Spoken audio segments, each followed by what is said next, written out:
Alleged killer. Local 10's Laren Livingston is live in Northwest Miami-Dade with this developing story. Laren?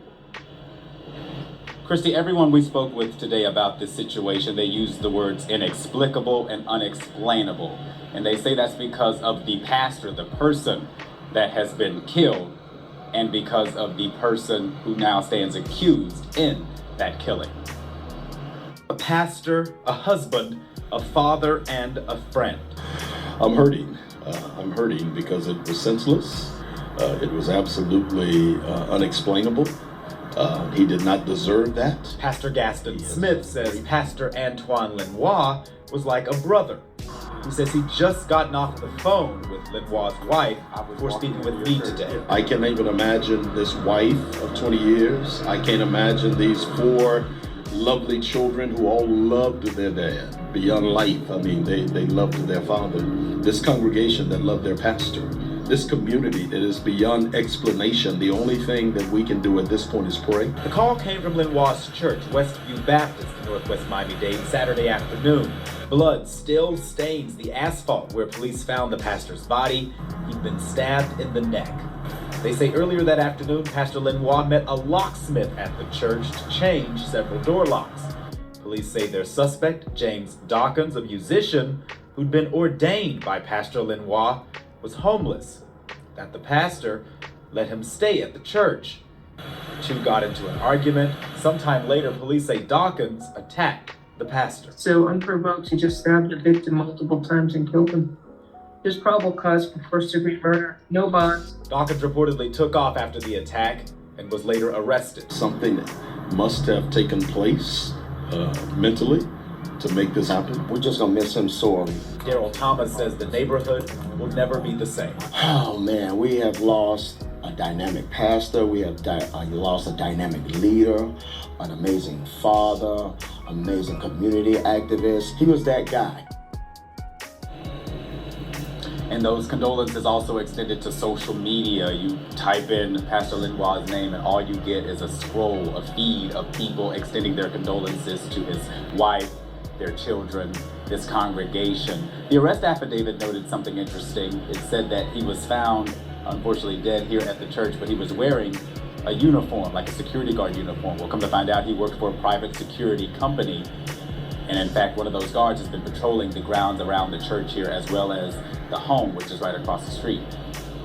For now, we are live here in Northwest Miami-Dade. Laren Livingston. But he's an amazing best friend, just somebody that I enjoyed doing life with first. Then he is an amazing parent, and I learned a lot from my husband, except, of course, how to live without him. We praise God. Tonight, what she wants the community to remember about the man who gave so much of himself.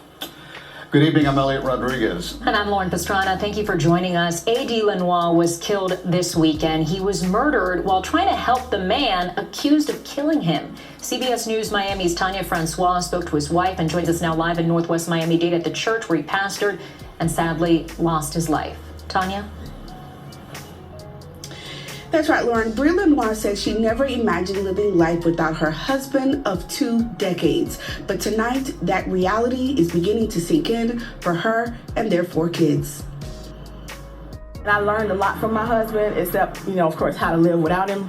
The grieving widow says she wants her husband, Antoine A.D. Lenoir, to be remembered by how he lived. He was a very good example of a selfless individual, a joy-filled person. He always smiled. Even if things were looking kind of grim or dreary, you wouldn't know it by his countenance. We praise God for that. Police say he was being selfless on Saturday. He was at the Westview Baptist Church in Northwest Miami-Dade when he was attacked by this man, 44-year-old James Dawkins, who was in court Monday morning on murder charges. Lenoir had helped Dawkins with a place to stay.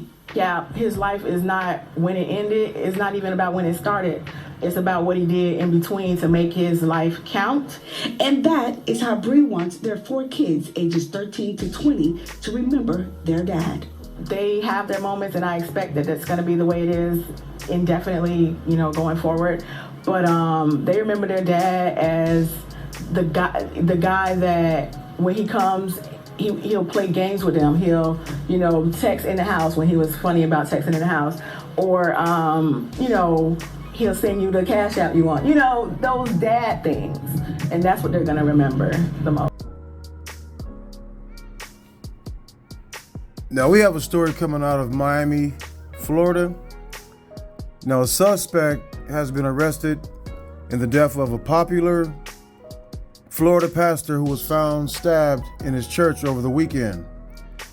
Antoine Lenore, known as Pastor AD by his Miami-Dade community, was found at Westview Baptist Church in Florida city of Opa-locka on Saturday evening, according to police documents. Police responded to a call about a stabbing at church around 5:30 p.m. on Saturday. When they arrived, they found Lenoir, 41, with wounds to his neck. He was pronounced dead at the scene. The following day, police tracked down 44-year-old James Dawkins and arrested him on a charge of first-degree murder in relation to the killing. According to the arrest report, Dawkins had been allowed to live at the church temporarily, but Lenoir had recently contacted a locksmith to change several locks on the property. Now, Dawkins and Lenoir allegedly had an argument when the locksmith arrived at church.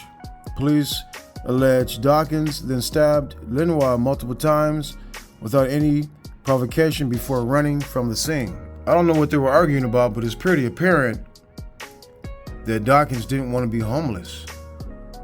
So, that's pretty much what happened. The pastor, I don't know how he got fed up. I don't know how the pastor got fed up with Dawkins living at the church. He probably wasn't taking care of business, paying. So the pastor probably just couldn't take it any longer and just asked him to leave and change the locks.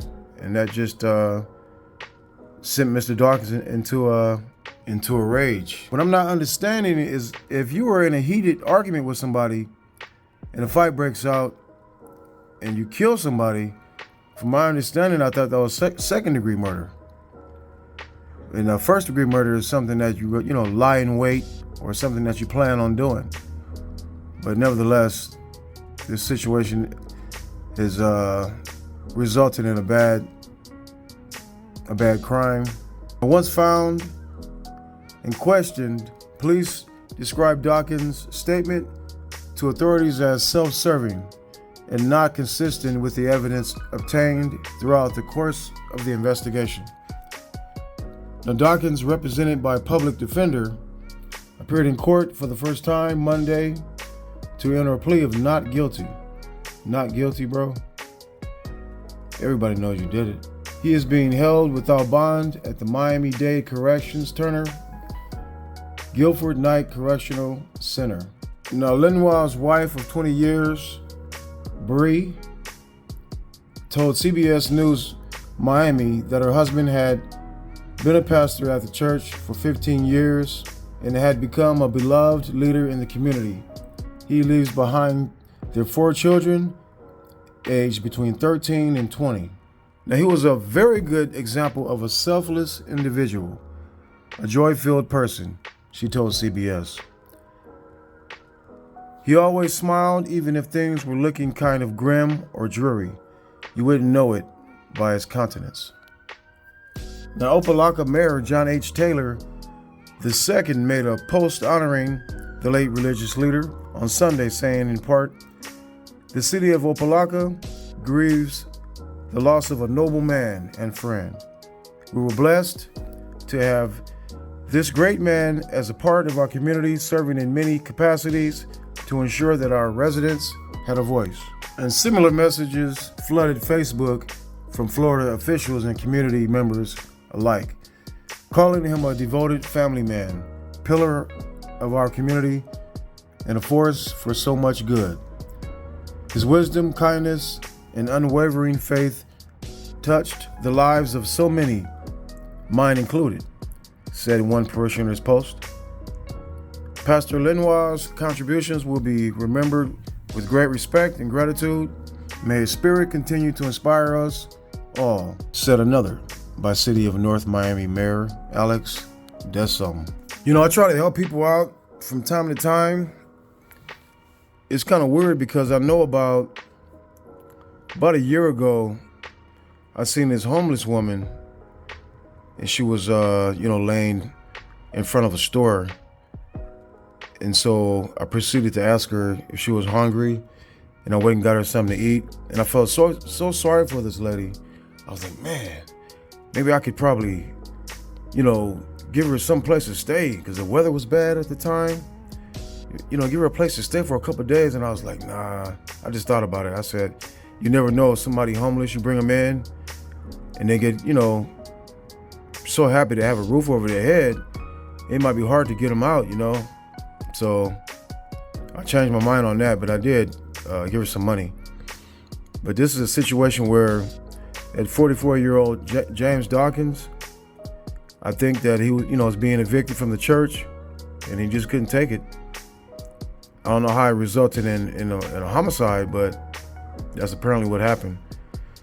So, rest in peace to Pastor Lenoir, and may his family recover from this tragic situation. I'll talk to you guys later.